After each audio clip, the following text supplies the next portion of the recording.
à l'ombre du Tout-Puissant. Alléluia. Ils vont tout faire, mais nous ne pourrons pas vous tuer. Amen. Alléluia. Amen.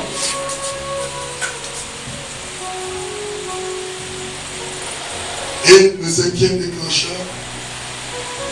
ils vont devant. Dans le livre de Genèse 37, toujours, que nous devons le lire, le verset 27 dit quoi? Ils ont vendu Joseph. Ils ont vendu Joseph.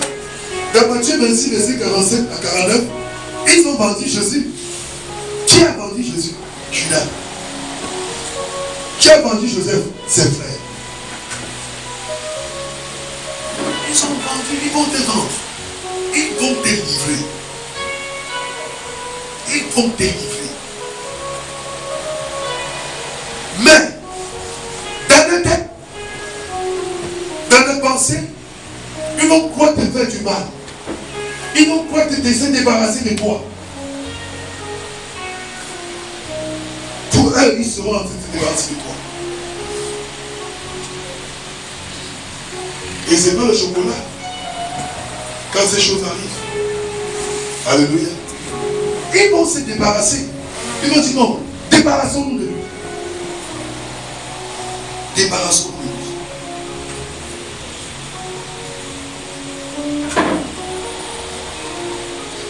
Bien-aimé, écoute-moi très bien. Il y aura toujours des Judas autour de vous. D'accord, compris les choses. Il y aura toujours des Judas autour de vous. Alléluia.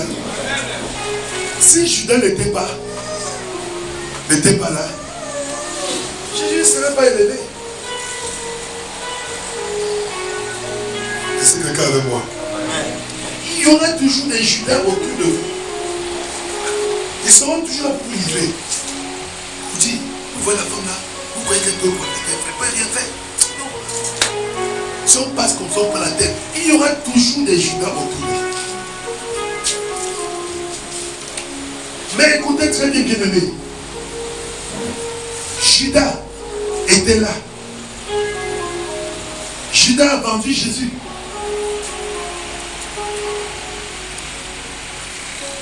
Judas a vendu Jésus. Mais Jésus-Christ, si Jésus n'était pas vendu, il n'aura pas atteint sa destinée prophétique. S'il n'y a pas de trahison autour de vous, vous n'allez pas avancer. Il faut qu'il y ait des trahisons autour de vous. Je ne dis pas d'aller provoquer, d'aller chercher. Jésus n'avait rien fait. Joseph n'avait rien fait. Mais c'est à cause de son songe. Donc à cause du projet qu'il avait. À cause de ce qui était devant lui. Des trahisons tout autour. Alléluia. Écoutez-moi.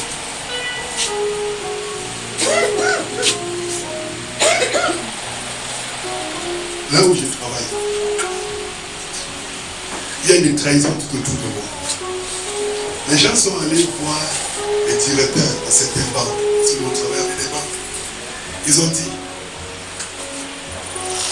celui-là qui nous gère là, il a une grosse équipe devant lui de derrière. Il est toujours cantonné, il oublie beaucoup. Et nous ratons des opérations. Il passe par un directeur parce qu'il quoi? Parce que le directeur peut facilement toucher quoi? Le directeur, la société. Mais ils oublient une chose, c'est qu'en science et planche, c'était leur propre place qui était entre ici. Et ils ont fait cela. Il a une grosse pipe. C'est pourquoi, voilà, si vous voyez, nous arrivons au TACPS. Pourtant, l'opération, c'était lui. Il y a plus de 5 heures de temps pour devait faire l'opération, n'a pas fait.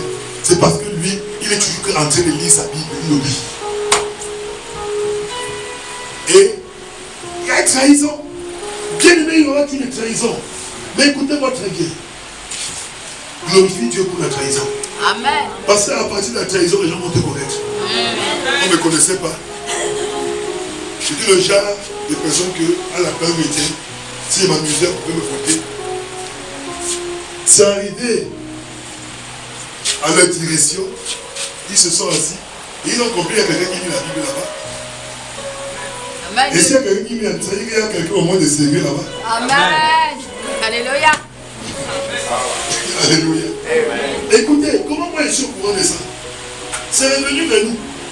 C'est les mêmes qui ont dit aux autres que comment vos amis là, vos collègues ne sont pas sérieux. Et ils travaillent dans une société et ils veulent que la société paie le contrat. Ils vont travailler comment?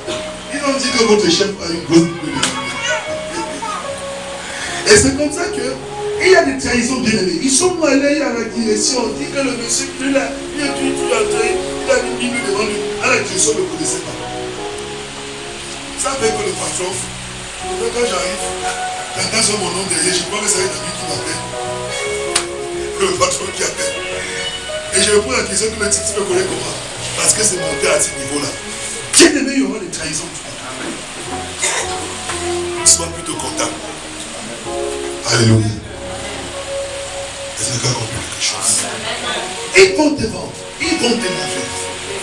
Mais ils vont finir. Judas a fini comment? Mais ça, Judas a vendu Jésus. Mais il est mort. Alors je vous dis là, tous ceux-là qui ont fait tout cela, aucun d'eux sont dans cette société. On les a mis tous à la pauvre. Parce que moi je les avais dit, devant moi il y a le feu. Derrière moi il y a le vent. Amen. Tu attaques devant, le feu sort, ça te brûle. Tu attaques derrière, le vent te porte, ça te met devant et le feu te brûle. Amen. Ils sont partis d'eux-mêmes. C'est-à-dire, ils ont fait des choses qui nous ont mis à la porte.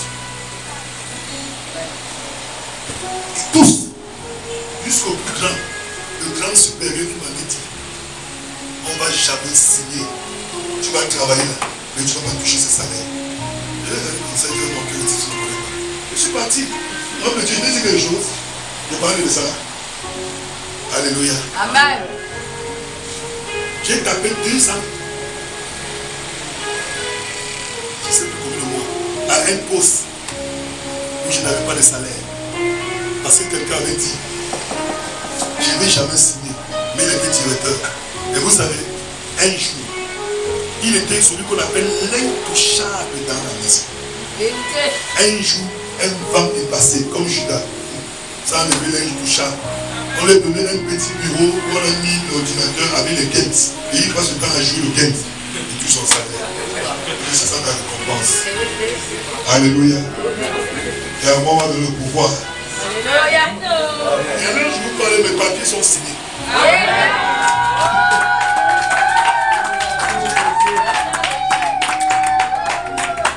Je ne voulais pas parler des services, ça va vous surprendre.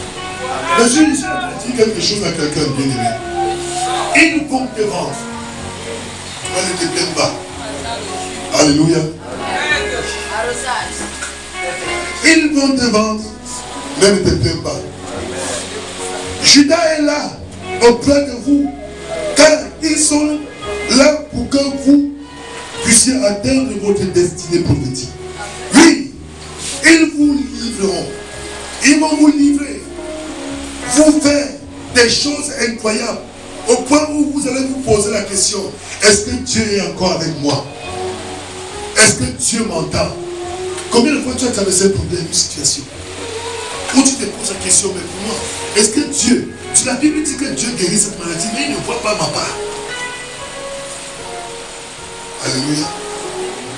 Il voit, mais il a permis cette chose pour que tu puisses aller sur la route. Parce que s'il n'y avait pas ça, tu ne serais pas sur la route. Il y a des personnes qui sont devenues des hommes de prière à cause d'une maladie.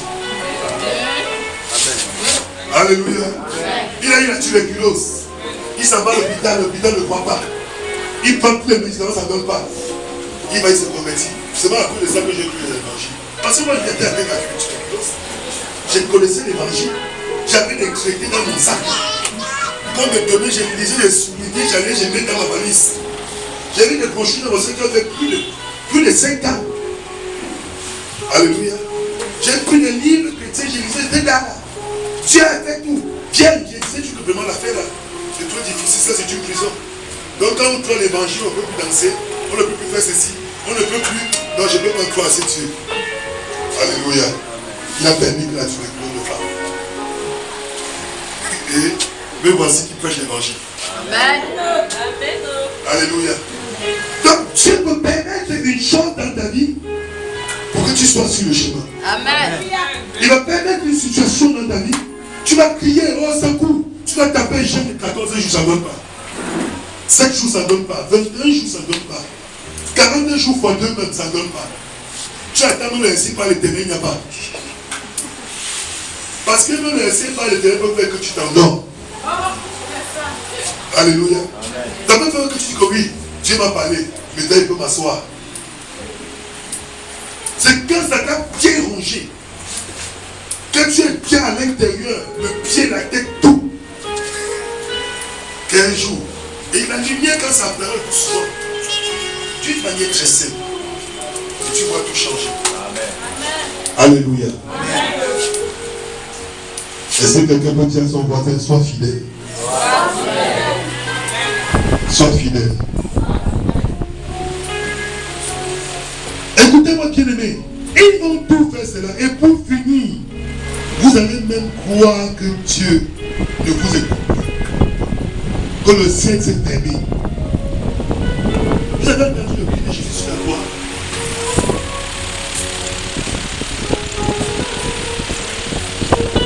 Il dit quoi? Vous croyez que Jésus, quand il portait la croix, quand il le frottait avec les épines, j'aime souvent dire aux gens, les filles vous croyez souvent Jésus, c'est pas ça la vérité. Vous voulez voir la vraie souffrance, prenez la passion de Christ. Mettez le plan devant vous, mettez la passion de Christ. Je vais voir si vous avez fini votre plan de nourriture. Même si vous avez le cœur de... Je ne sais pas, mettez le cœur de... Vous n'avez pas fini. Mettez votre nourriture là. Que ça soit le plus bon plat que vous aimez. Mettez le film passion de Christ. Pendant que vous voyez ça. Alléluia.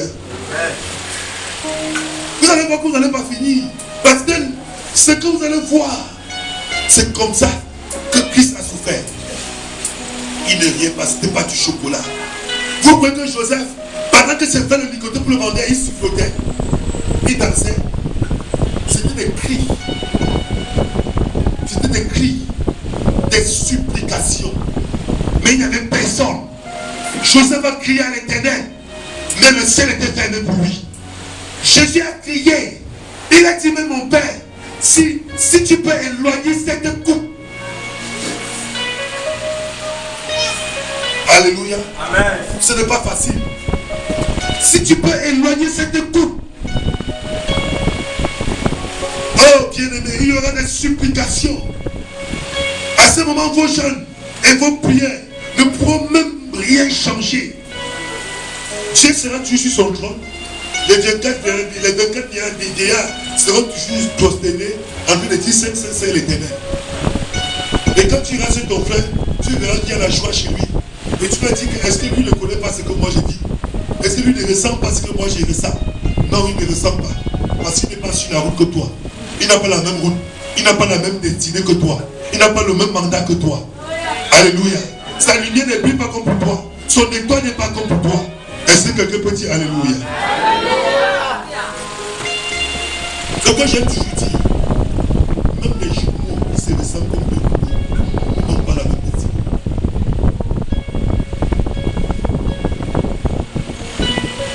Nous avons vu plusieurs abandonner Dieu. Là, c'est là où plusieurs ont abandonné Dieu. D'autres ont abandonné Dieu quand la haine a commencé.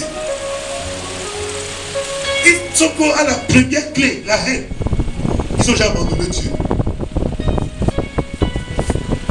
Maintenant, d'autres sont arrivés à la 5e clé. C'est mauvais. Bien, mais ce sont les moments les plus difficiles où tout semble être fermé tout autour de vous. Où tout ce que vous faites ne réussit pas. Où les amitiés vous passent au procès. Ils vous accusent. Où vous voyez vos véritables ennemis. Ils se montrent. Et ils vous livrent. Ils vous passent au procès. C'est à ce moment-là que Joseph a compris que ses frères étaient ses ennemis.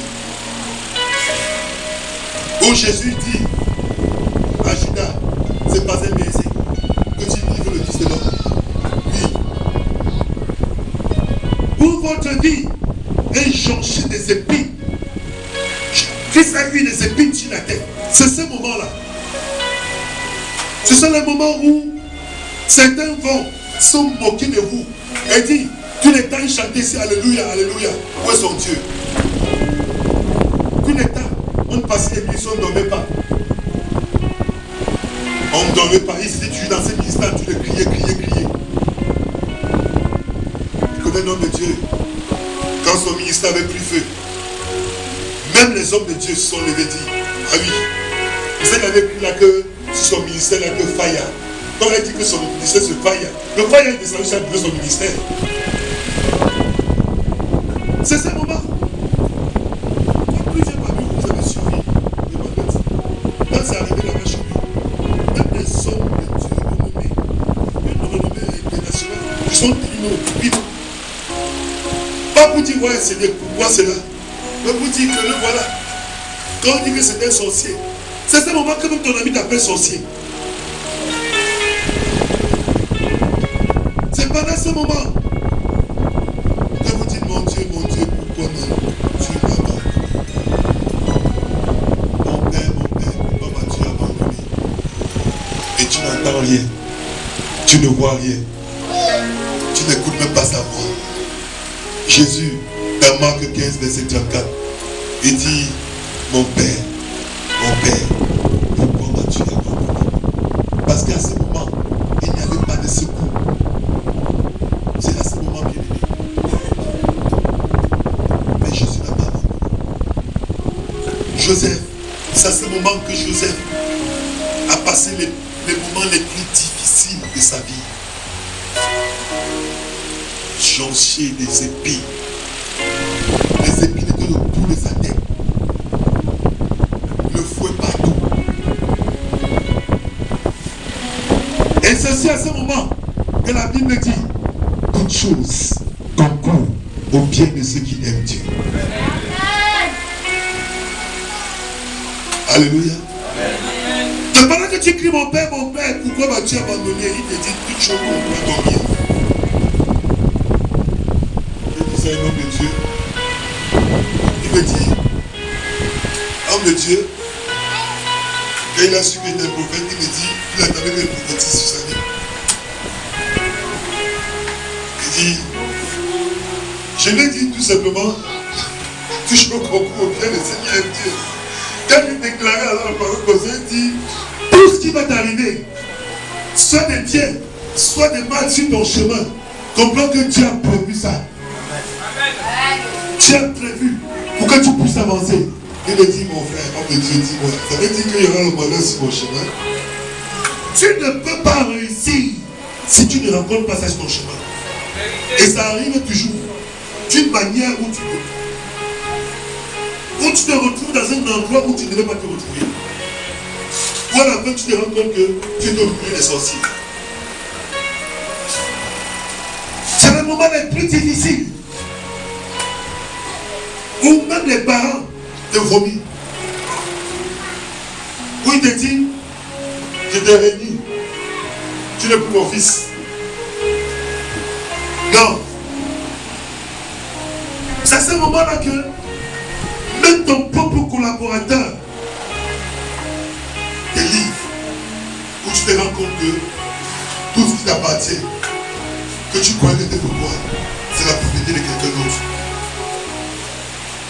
Mais là, je viens plus te dire une parole bien aimée, n'abandonne pas. Et c'est aussi à ce moment que la parole dit, celui qui persévérera jusqu'à la fin sera sauvé. Vous êtes triste.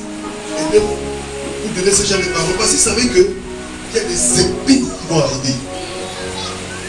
Où, à un moment, la vie sera jonchée des épines. Les gens croient que quand on croit au Seigneur Jésus-Christ, c'est qu'on entre directement dans la gloire. C'est écrit où certains disent même que non, viens, si tu crois mon Dieu, tu viens à mon église. Quand mon prophète, mon pasteur va prier pour toi, ta vie va changer. Oui, c'est vrai, ta vie va changer.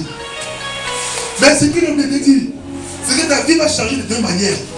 C'est que, les épines que tu ne vois pas, tu vas commencer à voir ces épines. Les gens qui riaient avec toi hier, ils vont t'abandonner, ils vont te fuir. Ils vont te livrer. Et ça, ta vie a changé. C'est pas dire que Dieu n'est pas là. Il faut que ces choses arrivent pour que tu puisses atteindre la gloire. N'est-ce pas l'homme? Qu'elle puisse avoir sa parole, que cet homme passe par le feu.